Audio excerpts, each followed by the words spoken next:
예수님처럼 사고하기, 그런 제목으로 여러분들과 함께 말씀 나누고 있는데요. 오늘은 지난주 복습을 좀 하겠습니다.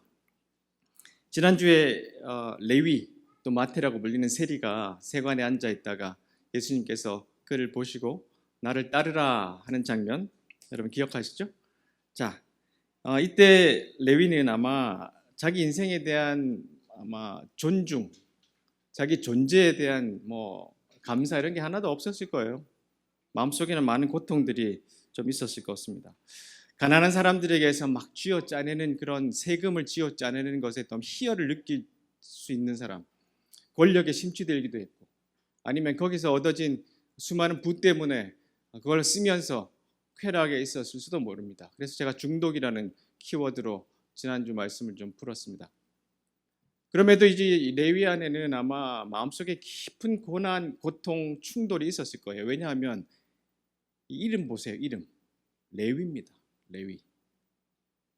레위가 앉아서 세금을 뜯는다는 게 이게 말이 되나요? 그렇죠? 레위는 누굽니까? 예배를 인도하는 사람, 섬기는 사람, 예배자잖아요. 근데 예배자가 세관에 앉아가지고 사람 돈을 뜯고 있는데 자기 마음속에 이 기쁨이 있을까요? 없어요. 그렇죠? 자기의 정체성과 하나도 맞지 않는 지금 삶을 살고 있으니까 잠깐 사람에게 권력을 이제 베풀면서 막 이걸 시연하면서 막 얻는 쾌락이라든가 아니면 돈 때문에 오는 부를 통해서 느끼는 즐거움, 이런 것들이 그에게는 오래가지 않았을 거예요. 마음속에는 굉장히 큰 충돌이 있었을 겁니다. 자, 이때 예수님께서 그를 보시죠. 예수님께서 나를 따르라 말씀하시죠. 지난주에 말씀드렸던 것처럼 예수님 레위의 그 내면의 깊은 고통을 보셨을 거예요. 그리고 예수님께서는 그 한계, 그 레위에 주어진 사명과 삶이 아니라 세리로서 살 수밖에 없는 그 지금의 한계를 분명히 또한 보셨을 거예요. 그리고 레위라는 그 삶이 가진 귀한 소중함도 예수님은 깊이 들여다보셨어요. 그러니까 사람들이 보는 것과 겉만 보는 것과 다르셨고, 또한 레위의 가능성을 보셨다고 말씀드렸습니다. 이 레위는 나중에 복음서의 마태복음 저자가 됐습니다. 이렇게 하나님께서는 그를 완벽하게 부정적인 것에서 그의 그 풀 포텐셜이죠. 완전하게 하나님께서 만드신 그 정체성을 회복하며 쓰임받는 사람으로 변했어요. 그래서 지난주에 제가 제목을 이렇게 정했는데 제목을 설명을 또 끝에 안 했더라고요.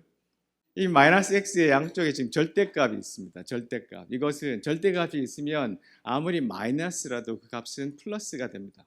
이게 절대값, absolute value라는 절대값 수학의 개념인데, 이 마이너스 x가 지금 레위가 세관에 앉아 있는 상태를 표현합니다. 마이너스 x. 지금 고통과 지금 충돌과 고민과 좌절과 한계 속에 이렇게 앉아 있는데 예수께서 거기에 절대값을 딱 쳐줬어요. 나를 따르라. 그리고 레위의 삶이 하나님께서 그의 주신 정체성대로, 그의 사명감대로 완전히 회복되고 쓰임받을 수 있었던 거예요. 레위를 불러내실 때 예수님께서 딱 우리에게 오셔서 주시는 이 절대값, 그리고 우리도 마찬가지잖아요. 지금 올 때도 아까 그런 자동차 올 때 힘들고, 그래서 제가 옛날에 기억하실지 모르겠습니다만 제가 저 앞에서 성찬식 했던 거 기억나세요? 오래 다니신 분. 왜냐하면 젊은 부부는 거의 90% 이상 교회 올 때 싸웁니다. 왜냐하면 주일 아침에 피곤하거든요.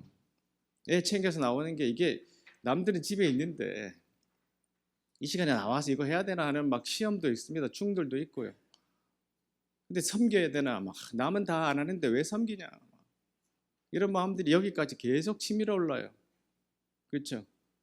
근데 그런 상황에서 저기 앞에 오는데 예배가 됩니까? 그래서 예수님이 예배하기 전에 형제끼리 싸운 거 있으면 가서 해결하고 와라.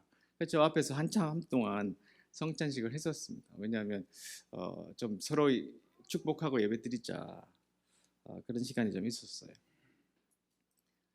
자, 이런 상황에서 예배가 오면 예수님께서 이렇게 딱 절대값을 쳐주셔야 우리의 그런 부정적인 경험들이 희망과 소망과 사랑과 기쁨으로 바뀌는 겁니다.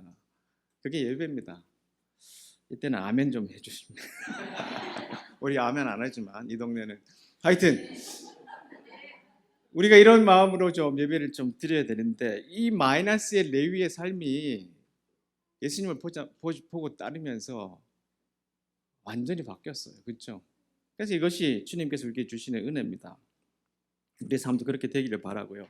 자, 그 다음에 예수님이 레위를 부르시고 난 다음에 레위의 집에 가셔서 큰 잔치를 벌였어요. 레위가 얼마나 기쁘겠습니까? 그렇죠? 그러니까 자기의 친구들 다 불러 모았어요. 그 중에 죄인들은 다 불러 모은 것 같아요. 내가 이분을 만났다. 이분이 내 마이너스 값에 절대값을 쳐주신 분이다. 너희들도 이분을 좀 만나야 된다. 여러분, 오래된 신자들은 전도 잘 안 합니다. 거의 교회 오래 다니신 분들은 거의 전도 안 해요. 그 이유가 주변에 거의 기독교인입니다. 안 믿는 사람하고는 친구 잘 안 합니다. 그게 참 문제인데, 하여튼 전도 잘하는 분들은 거의 새신자예요.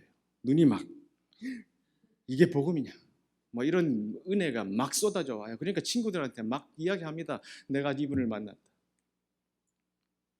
그래서 이제 친구들을 다 모아서 큰 잔치를 벌이는데 사람들이 좀 의문이 있습니다.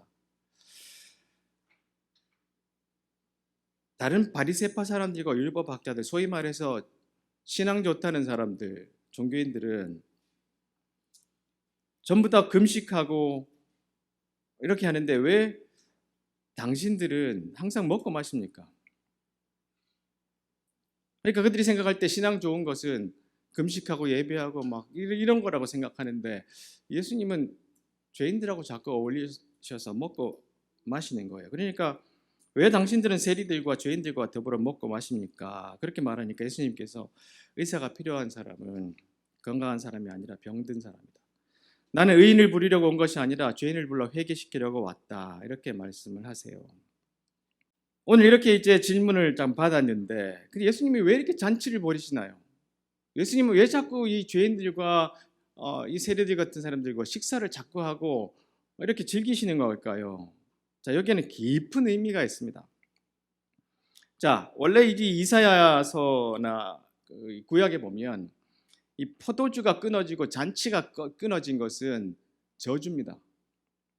왜냐하면 이사야 시대에 이제 그 바벨론이 쳐들어와서 자기들을 포로로 잡아갔잖아요. 그러니까 풍요롭고 기쁘고 즐거웠던 잔치들이 모두 다 끊어졌어요.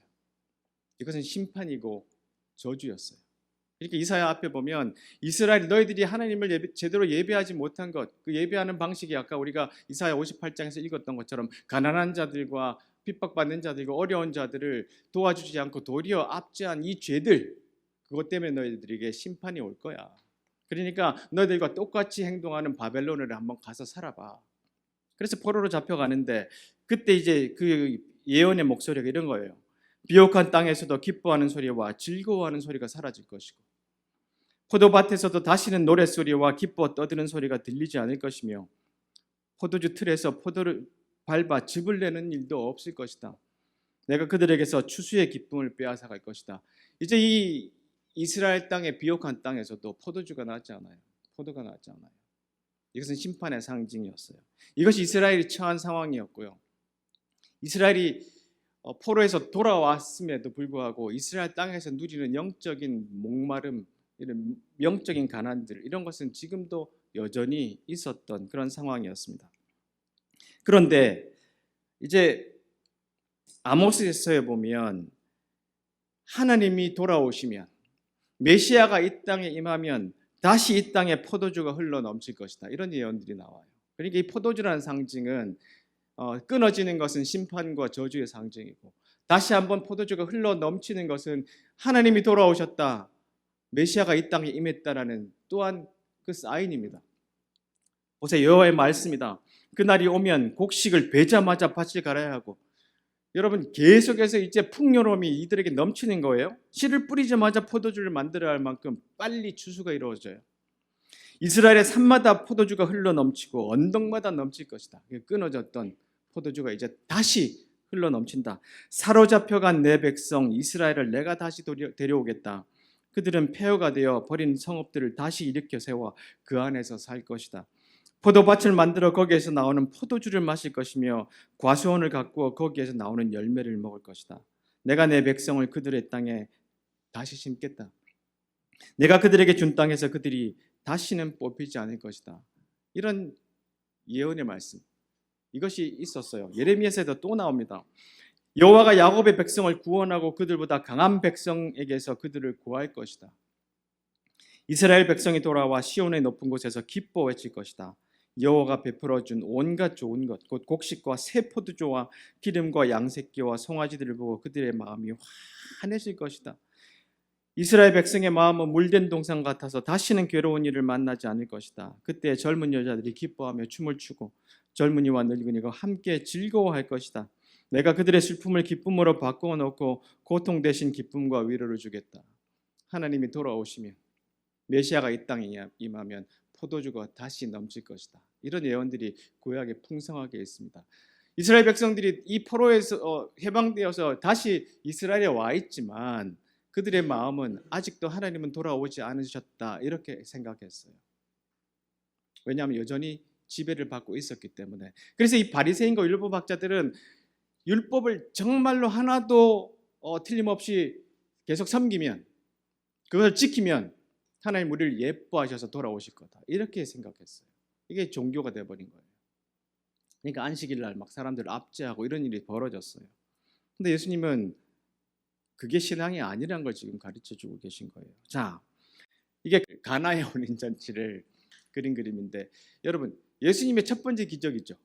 근데 예수님이 왜 첫 번째 기적을 가나의 혼인잔치에서 물로 포도주를 만드셨나? 바로 이 배경이 있는 거예요. 예수님이 이 하신 일은 뭐냐 하면 바로 메시아가 왔다. 끊어진 포도주가 다시 흘러 넘친다. 이것이 바로 상징으로 보여주시는 사역이기 때문에 첫 번째 기적을 바로 이 포도주를 흘러 넘치게 만드신 사역이었어요. 그러니까 이 예수님께서 오셔서 사람들과 잔치를 벌이시고 막 이 기뻐하시는 이 모습이 뭐냐 하면 바로 메시아가 이 가운데 있다는 거예요. 주님이 이 땅에 임하셨다는 것을 보여주는 상징이에요. 그러니까 예수님은 바로 이 죄인들과 함께 잔치를 벌이시고 계시는 거예요. 그런데 눈이 가로막힌 이 바리새인과 율법학자들은 그 사실을 못 보는 거예요. 그러니까 예수님이 이 죄인과 세리들과 왜 잔치를 하십니까? 하는 그 질문에 사실은 예수님이 즉답은 하지 않으셨어요. 하는 예수님의 그 기적과 행동 모두가 지금 하나님이 이 땅에 임하셨다. 새로운 일이 변화가 시작됐다. 이것을 우리에게 알려주시고 계신 겁니다. 자, 그리고 난 다음에 이어서 이제 이들에게 비유로 말씀하세요. 아무도 새 옷에서 한 조각을 떼어내어 낡은 옷에 붙이지 않는다. 만일 그렇게 하면 새 옷은 찢어지고 새 옷에서 떼어낸 그 조각이 낡은 옷에 어울리지도 않을 것이다. 여러분, 새 옷을 사는 이유가 낡은 옷을 고치기 위해서 사는 사람은 없잖아요, 그렇죠? 새 옷을 이렇게 오려가지고 그것을 이렇게 낡은 옷에 붙이지는 않죠. 이 뜻은 뭐냐 하면 우리가 예수님이 가르치시는 이 가르침을 내가 원하는 것만 조각조각 떼내가지고 옛날 삶에 붙여서 살면 안 된다는 말이에요. 내가 옛날처럼 다 내 멋대로 살면서 예수님이 좋은 것만, 예를 들면 예수님 안에 있으면 죄사함 받는다, 구원 얻는다, 이런 것만 패치만 뜯어다가 내 몸에다 붙여가지고 원하는 삶을 그대로 살아가는 이 삶은 안 된다는 거예요. 우리 삶 전체가 새 옷을 입어야 된다는 것을 말씀해 주시는 거예요. 근데 우리는 대부분 예수님을 만나고 섬길 때 아니면 예수님을 받아들일 때 대부분 이렇게 삽니다. 패치만 뜯어다가 붙여요. 덕지덕지 붙여서 살아가는데 그거 가지고 안 된다는 거예요. 그래서 예수님이 하시는 말씀이 새 옷을 입어야 된다. 새 부대에 담아야 된다. 자, 에베소서에 보시면 서로 거짓말하지 마십시오. 우리가 그리스도인이라고 거짓말하지 마십시오. 여러분은 옛삶을 청산했습니다. 그것은 맞지 않는 더러운 옷과 같아서 여러분이 이미 그 옷을 벗어서 불 속에 던져 넣었습니다.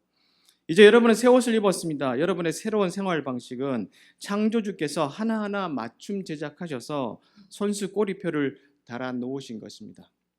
이제 낡은 생활 방식은 모두 쓸모없게 되었습니다. 유대인과 이방인, 종교인과 비종교인, 안에 있는 사람과 밖에 있는 사람, 야만인과 천박한 사람, 종과 자유인 같은 단어들은 의미가 없어졌습니다. 이제부터 모든 사람은 그리스도로 말미암아 규정되며 그리스도 안에 들어와 있습니다. 새 옷을 입어라 이런 말씀을 계속해서 말씀하고 있습니다. 이번 주에 제가 이제 저희 아버지 기일이라 아내와 함께 이제 대구에 갔다가 이제 기차를 타고 올라오는데 동대구역에 거기가 백화점이랑 이렇게 연결돼 있어요. 올라오는데 세일이라고 붙었어요. 그래서 제가 시간이 좀 남아가지고 기차 시간이 이제 보고 가자 그랬더니 아내가 옷을 사주겠대요. 그래? 그래서 옷을 샀습니다. 근데 저보고 하는 말이 제가 야, 그래도 비싸잖아 그랬더니 당신은 자아상이 별로 안 좋기 때문에 이런 옷을 입어야 된다고. 자기는 자아상이 좋기 때문에 시장에서 옷을 사서 입어도 괜찮대요. 그래서 제가 곰곰이 생각하다가 이걸 어떻게 반응해야 되나. 제가 뭐라 그런지 알아요? 땡큐. 그리고 얻어 입었어요. 자, 이 비유가 그런 거예요. 우리가 예수님의 옷을 입어야 되잖아요. 그게 가장 좋은 옷이잖아요. 그렇죠? 근데 그 옷을 안 입고 우리가 자꾸 이제 덕지덕지 붙은 이런 옛날 옷을 입고 있는 거예요. 바울 사도는 이걸 다 버렸다고 이야기하는데도 우리는 자꾸 주워다 입습니다. 그게 좋은 건 줄 알고. 진짜 예수님의 옷을 입어야 되는 거예요. 그래서 예수님께서 이 낡은 생활 방식을 버리는 것, 이게 바로 뭐냐 하면 새술은 새 부대에 담는 거예요. 자, 아무도 새 포도주를 낡은 가죽 부대에 넣지 않는다. 그렇게 하면 새 포도주가 그 가죽 부대를 터뜨려서 포도주는 쏟아지고 가죽 부대도 망가진다. 새 포도주는 새 가죽 부대에 넣어야 하는데 아무도 묵은 포도주를 마시고 나서 새 포도주를 원하지 않는다. 이 39절의 뜻은 옛날 것에 익숙하기 때문에 새로운 것을 안 받아들인다 이런 뜻이에요. 자, 여러분 이 말씀 우리가 굉장히 익숙한데 새 포도주를 낡은 포도주에 넣으면 어떻게 된다고요? 발효를 해가지고 낡은 부대가 터져버린다는 거죠. 자, 그래서 계속해서 우리는 이 말씀에 새 포도주는 새 부대에 넣어야 된다. 이게 참 익숙한데 그럼 도대체 이게 무슨 의미냐? 우리 삶에 이거를 어떻게 적용해야 하느냐 이런 고민이 있을 겁니다. 사실 이 말씀은 저는 예수님이 요한복음에서 십자가에 막 못 박히시기 전에 제자들에게 한 말씀과 좀 연결이 된다고 생각하는데요. 예수님께서 이 말씀을 하세요. 내가 너희에게 새 계명을 준다. 서로 사랑하여라. 내가 너희를 사랑한 것 같이 너희도 서로 사랑하여라. 너희가 서로 사랑하면 모든 사람이 너희가 내 제자인 줄 알리라. 새 포도주는 뭐냐면 바로 예수 그리스도입니다. 예수 그리스도. 예수 그리스도가 이제 포도주가 넘치도록 하는 그 모습으로 이 땅에 오셨어요. 끊어진 포도주를 다시 한번 이 땅에 흘러 넘치는, 이 포도주가 넘친다는 것은 우리 안에 새로운 방식으로 살 수 있도록 하나님께서 성령 가운데 역사하신다는 뜻이기도 해요. 그 예수님이 우리 속에 담아져야 되는데 옛날 옷에 담으면 터져버립니다. 그러니까 새 옷에 담고 새 부대를 준비해야 되는데 이 새 부대가 뭐냐면 바로 사랑이라는 부대예요. 이 사랑이라는 가죽 부대에 예수님을 담아야 되는 거예요. 그래서 예수님이 끊임없이 우리에게 말씀하시는 것은 이 사랑에 대한 말씀을 하세요. 바리새인과 율법학자들이 왜 당신은 금식과 예배하지 않고 기도하지 않고 이 죄인들과 함께 하느냐 했을 때 그들에게 부족했던 것이 바로 이 사랑이에요. 릭펠이라는 그 프랑스의 내무부 장관이 사랑에 대한 이야기를 참 많이 해요. 이 사람은 안 믿는 사람이에요. 이 사람이 이 세상을 지금까지 지배해온 이제 원리들, 이게 원리를 다른 말로 하면 구원을 받는 방도, 그 시대에 통했던 좋은 삶, 행복한 삶, 인간의 의미가 뭐냐, 이거에 대한 것을 설명을 해주는데요. 첫 번째는 아마 기원전 한 2500년 정도 이때에 이 세상을 이끌었던 정신이 뭐였냐면 우주적인 원리라고 표현하는데 원시적인 혼돈에서 벗어나서 이 세상과 조화와 화해를 이루는 삶, 이게 구원이라고 믿었어요.